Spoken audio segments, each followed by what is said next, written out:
Mwancho muligereri chinga geche boigo niko gati ababwatani bensemeyo banyaka bakomerana ase gatagati womochie obosongo sana rwanyaka bagokwanira igoro yetareyo ase baboria omoske Dr. Fred Matiang'i kwareganirwa asobonge naboigo asamaskani gaki abantu baminto nabasoroire mosoka asobonge ase ritukeriria 23 24 25 mokaripiso mwana ito Fred Okengo Matiang'i abantu abo bose bamanyanga Fred nagwata abana bamwe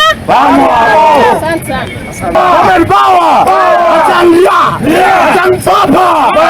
Wala ndio wewe ndiye mwenyewe hapa Kisii. Huyo mwenyewe. Kwa majina yetu Evans Bogongo, mimi ni supporter wa Fred Okengo Matiang'i na hapa tufanye mchezo 2027. Hii kijiti tumechukua.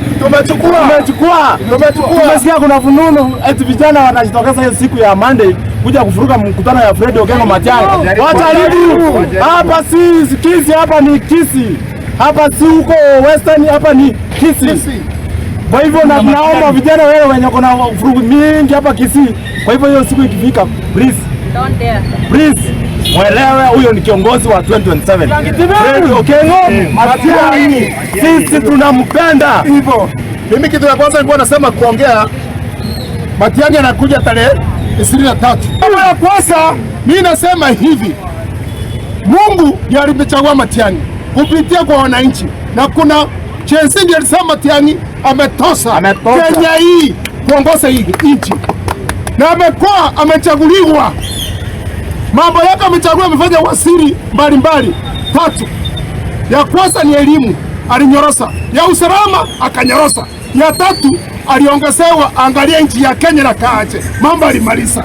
Sasa hii alipenda, sio kusema na utendi. Yeye ni kusema na kutenda.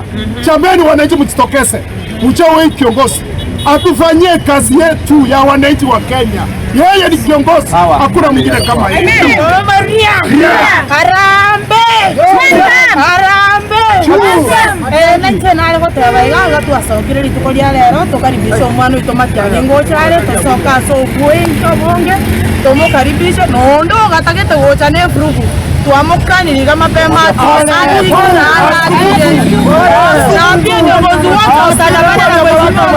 karibuni Kisii. Welcome to the land. Hapa ni Canaan.